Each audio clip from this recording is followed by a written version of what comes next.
వైద్య ఆరోగ్య శాఖ నిర్వహిస్తున్న హెడ్ నర్సు, స్టాఫ్ నర్సుల కౌన్సిలింగ్లో అవకతవకలు జరిగాయంటూ నర్సులు చేపట్టిన ఆందోళన కోటి ఉస్మానియా మెడికల్ కళాశాల వద్ద ఉద్రిక్తతలకు దారితీసింది. బదిలీల కౌన్సిలింగ్ను పారదర్శకంగా నిర్వహించాలని పెద్దపేటను నినదించారు.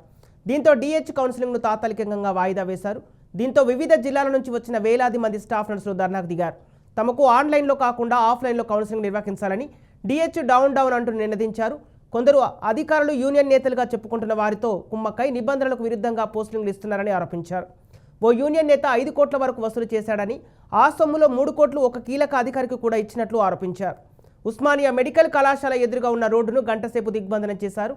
దీంతో సుమారు 2.5 గంటల పాటు కోటి పరిసర ప్రాంతాల్లో ట్రాఫిక్ జామ్ ఏర్పడింది. పదుల సంఖ్యలో ఉన్న పోలీసులు వేల సంఖ్యలో స్టాఫ్ నర్సులను నిలువరించకపోవడంతో రాకపోకలు భారీగా నిలిచిపోయాయి.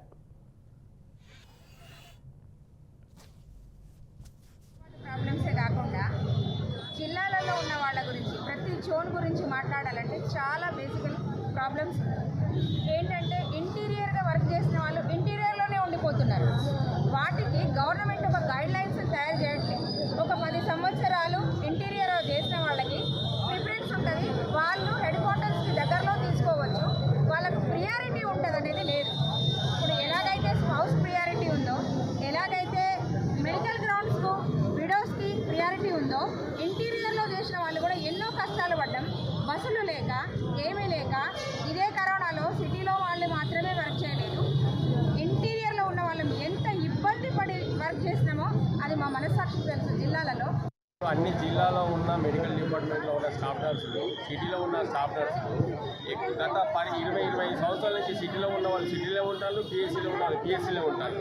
వాళ్ళని డిసిప్లిన్ చేయడం లేదు, వీళ్ళని డిసిప్లిన్ చేయడం. ప్రతిసారి ఏదో విధంగా ఏదో అది నయానా బాగా ఏం జరుగుతుందన్న విషయం మాకు తెలుసు, కానీ బయటికి రావట్లేదు. ఏ గవర్నమెంట్ ఉన్నా అదే పరిస్థితి. గత ప్రభుత్వం 2018లో కూడా పారదర్శకంగా జరుగుతున్న గవర్నమెంట్ కూడా ఏం చేయలేకపోయింది. ఎక్కడో లక్కనే ఉంచింది.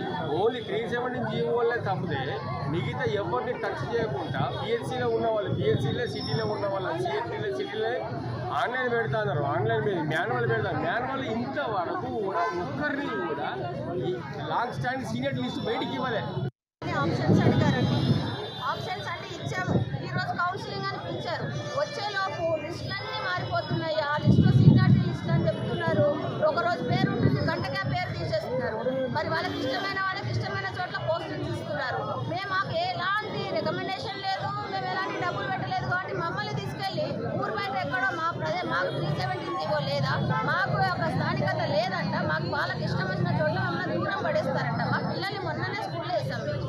సిటీకి రావడానికి యాజ్ ప్రమోషన్స్ ఇచ్చినప్పుడు నీకు మెనీ వేకెన్సీస్ వస్తాయి.